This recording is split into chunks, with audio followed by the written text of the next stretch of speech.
Here we go again. Now, as you're watching this video today, the inevitable may have already happened. However, rumours circulating on social media yesterday after Watford's defeat to Huddersfield have suggested that Valérien Ismaël is set to lose his job as the Watford manager. I myself have lots of thoughts to say about this situation. It's not happened yet as I record this, which I think for me is a good thing. I'll touch on that in just a moment. But certainly the performance by Watford yesterday has warranted a discussion around Valérien Ismaël's future, his style of play, and what the aims are for Watford this season going forward. Because a lot of fans yesterday, watching from home and inside the stadium, were very, very frustrated, and certainly they voiced their frustrations vocally for all the players and for the Watford owners to hear. Now, the football yesterday was extremely passive, extremely negative, especially in the first half. Really, really poor from Watford, and that ultimately culminated in two substitutions being made by Ismaël in, I believe, about the 20th minute of the game. So Ismaël Kone come off, and Edu Kayembe come off. Tom Ince and Geordie Chatfadazzi come on to replace them. Now, this was, for me, something I'd never seen in football before, at least as a Watford fan. Usually, when a substitution is made that early on in a football match, it's due to a major injury. Usually a player goes down injured really early on. We saw it with Bakun Bayo a few weeks ago. He goes down with a hamstring injury 2 minutes into the match. You make the substitution, then you carry on from there. This certainly wasn't a substitution or two substitutions to be made due to injuries. They were very much tactical substitutions. And actually, I wouldn't even call them tactical substitutions. I would call them substitutions made by Valérien Ismaël due to his anger and frustration at the Watford performance up to that point in the match. Do I agree that them substitutions were the correct ones to make at that time? I don't. I actually think in the long run, that's going to hinder his future even further at Watford if he does end up staying.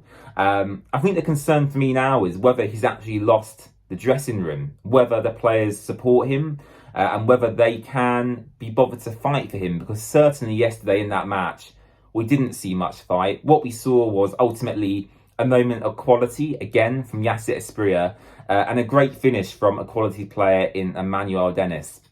Aside from that, again, I've mentioned already, the football, very negative, very passive.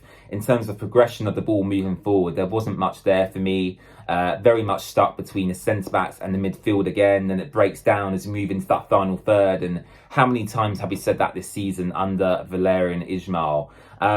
I certainly think that Valérien Ismaël is a problem, and he will be a problem looking at the longer-term strategy of Watford into the future if he does end up staying. However, as it stands at the moment, if he has lost the dressing room after that game yesterday, I do think that there is a decision to be made by Gino Pozzo. Now, the rumours are he has been sacked already as I record this video. Do I agree with the decision to sack him right now at this moment in time where Watford are at in this current season? I don't.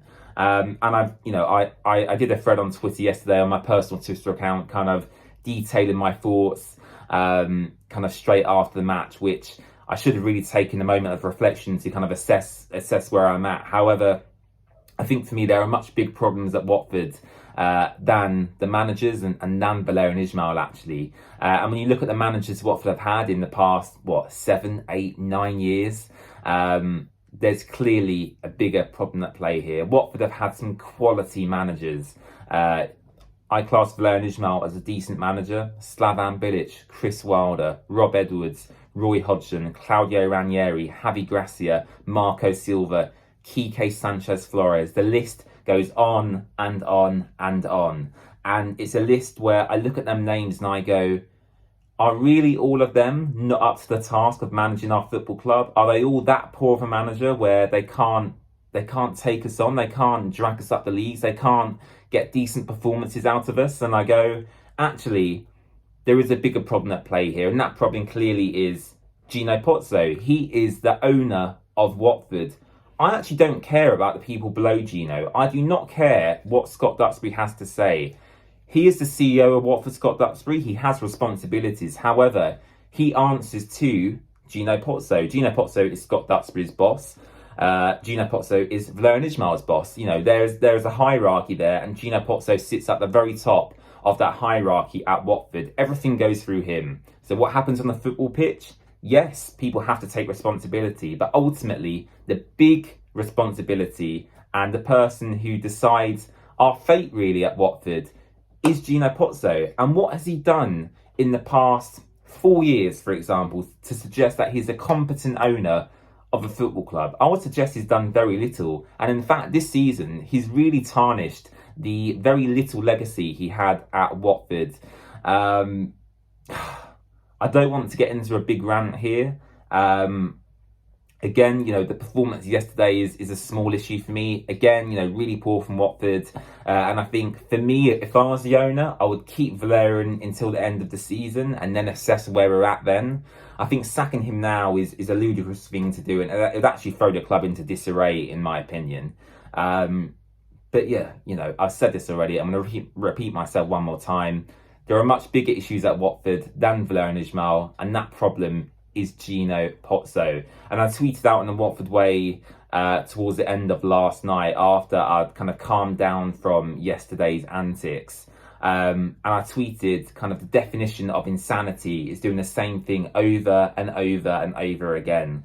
And what's happened over and over again at Watford, we've brought in a head coach, we've backed them a little bit in the transfer window, they pick up a few decent results. We get to January, there's something to build on. We don't back them at all. We go, actually, let's just continue where we are. And then it tails off. Then it gets bad. Then it gets worse. Then the form drops off. Then the morale drops off. Then the fans got on the manager's back. And then we make the change. And that's where we're at right now under Valerian Ismail. And I do think, actually, that he probably will get sacked. Is it warranted after the performance yesterday? I would say the performance was probably a sackable performance in itself, but in terms of what we've built over this season so far, I'm comfortable with Valerian Ismail being at the club until the end of the season, and I think it would be a real shame for Watford to get rid of another head coach, because ultimately, who now as a manager is willingly going to come and manage our football club? I mean, what real quality manager out there is going to look at Watford and go, you know what, I really like the look of that? I don't think any manager with a sane mentality will look at Watford and go, I like that club, I want to give that a go. Now, don't get me wrong, I think the challenge of Watford and trying to prove people wrong may attract managers to us.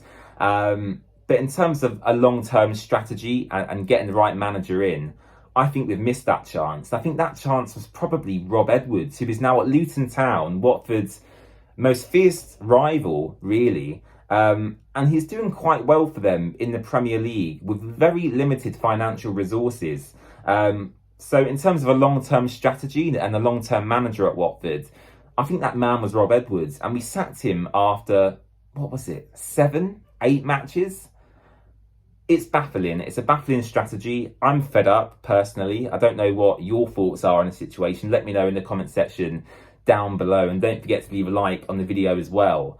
But yeah, today I didn't really want to talk about the performance, because I think the performance is a culmination of everything that led up to that performance and everything that led up to that moment. The defending, again, was poor. For both Huddersfield goals, but what do we expect now? We've seen it all season. Again, you know, I've said this already. Great goal by Dennis, who is now injured, by the way, with a potential groin injury. And yeah, Yasser Espria once again. He's the creator. He's the goal scorer at the moment, and he's taken up that João Pedro role that we saw Pedro take up last season, where everything in the attack runs through him. The responsibility is on really a 19-year-old to do everything. And we certainly, I don't think, in my opinion, will be seeing Yasser Espria or numerous players who are very talented at Watford next season. If Gino Pozzo remains the owner, I think we'll continue to asset strip. And by asset strip, I mean selling our best assets, right? Yasser Espria will, I'm sure, go on to a European club. Ryan Andrews, if we're lucky, may potentially stay. Imran Louza certainly is going to be off as well. And there's a few other players where, if suitable offers come in, I'm sure Gino Pozzo will very much be considering cashing in on them. And where that leaves us as a club, I don't know, especially with our current strategy in the recruitment department. So I think the video today was more about me realising that Watford are in a dire situation now. If these rumours are true, then Valérien Ismaël has been sacked already as I record this video. And where that leaves us in regards to the rest of the season, I do not know. I would expect maybe an internal appointment from Watford, maybe a Tom Cleverley to get promoted from the under-18s, or some of the coaches to be promoted, like we saw with Hayden Mullins, Hayden Mullins a few seasons ago when we were back in the Premier League. He took charge for a few games after Nigel Pearson was sacked. So yeah, I think I'd very much expect, if Ismaël is sacked, an internal appointment until the end of the season. And then yeah, I suppose we go from there in May and on who we appoint next as the long-term, hopefully, manager of Watford. But there we go, Watford losing 2-1 at home to Huddersfield. Our next match is not any easier. It's away to Millwall, who have recently just beat Southampton. So yeah, a really tough match for Watford coming up. And yeah, I'm intrigued to see what happens next. But I really do appreciate your time watching this video today. Let me know if you agree with anything I said in the comment section down below. Don't forget to subscribe to The Watford Way. Check out our socials, of course. And I'll see you again very, very soon. Bye-bye.